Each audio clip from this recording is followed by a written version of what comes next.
मेरा नाम वाला कब्र का पत्थर पहले से तैयार था। भाग 3 भूतिया रहस्यमयी हॉरर कहानी। सुबह होने से पहले ही मेरी नींद खुल गई। दिल जोर जोर से धड़क रहा था।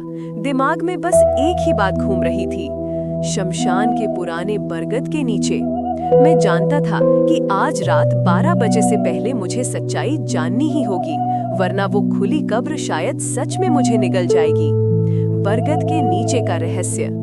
शाम होते ही मैं चुपचाप निकल पड़ा, हाथ में टॉर्च और एक धारदार कुल्हाड़ी लेकर शमशान की ओर बढ़ा। चारों तरफ धुंध फैली थी, हवा में जली लकड़ी और सड़े मांस जैसी गंध थी। आखिरकार मैं शमशान के बीचों बीच पहुंच गया। सामने खड़ा था एक विशाल बरगद का पेड़। उसकी जड़ें ऐसे फैली थीं जैसे किसी इंसान के हाथ जमीन में धंसे हों। तभी पीछे से एक ठंडी आवाज आई, तू आखिरकार आ ही गया। मैं पलटा, वही औरत खड़ी थी, सफेद साड़ी, चेहरे पर खून नहीं, आंखें खाली, होंठ फटे हुए। वो पास आकर बोली, मैं भी कभी तेरी तरह जीना चाहती थी, लेकिन श्राप ने मुझे कब्र में खींच लिया। अगर तू मुक्ति चाहता है तो इस बरगद के नीचे दबा काला बक्सा ढूंढना होगा। काला बक्सा। मैंने जड़ों को खोदना शुरू किया। मिट्टी नरम थी, लेकिन जितना खोदता गया उतनी ही डरावनी बदबू आती रही। आखिरकार मैंने एक लकड़ी का बक्सा बाहर निकाला। बक्सा काले कपड़े में लिपटा था। कपड़ा हटाते ही अंदर से एक अजीब ठंडी हवा निकली। ढक्कन खोलते ही मेरी रूह कांप गई। अंदर थे कई इंसानी आंखें, सब कांच की शीशियों में लाल खून में तैरती हुई, और बीच में रखा था एक कब्र का पत्थर। उस पर लिखा था, आरमान, जन्म 1999, मृत्यु नहीं लिखी गई। घोस्ट औरत का असली रूप। मैं डर के मारे पीछे हटने ही वाला था कि वो औरत जोर से चीख उठी। उसकी सफेद साड़ी फट गई, शरीर से काला धुआं निकलने लगा। अब वो इंसान नहीं थी, उसका चेहरा पिघलकर एक खाली गड्ढा बन गया। हाथ लंबे होकर पंजे निकल आए। डरावनी आवाज में गर्जी, अब तेरी मौत का समय आ गया है। इस पत्थर पर मैं खुद तारीख लिखूंगी। वो मेरी ओर झपट पड़ी।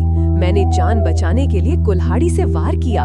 उसके शरीर से धुआं निकला, लेकिन वो रुकी नहीं, उल्टा मेरी कुल्हाड़ी छीनकर मुझे कब्र की ओर घसीटने लगी। एक्सेला, आखिरी पल।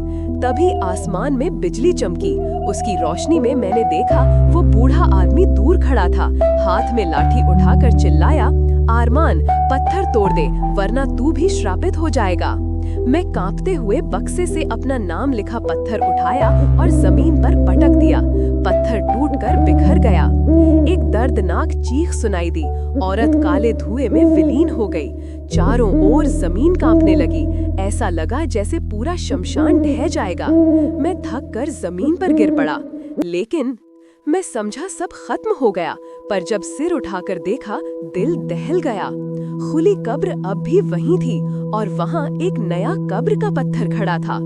उस पर खुदा था, यहाँ विश्राम कर रहे हैं आरमान, मृत्यु 12 अक्टूबर 2025 रात 12 बजे।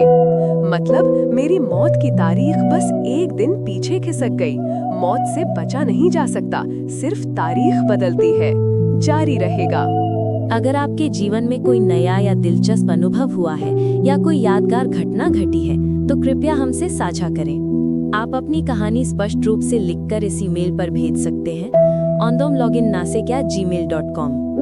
वैकल्पिक रूप से आप इसे एक वॉइस रिकॉर्डिंग के रूप में भी भेज सकते हैं। यदि आप वॉइस मैसेज भेजते हैं तो कृपया सुनिश्चित करें कि ऑडियो स्पष्ट हो और बैकग्राउंड में कोई शोर न हो। सिर्फ आपकी आवाज सुनाई देनी चाहिए, बिना किसी व्यवधान के।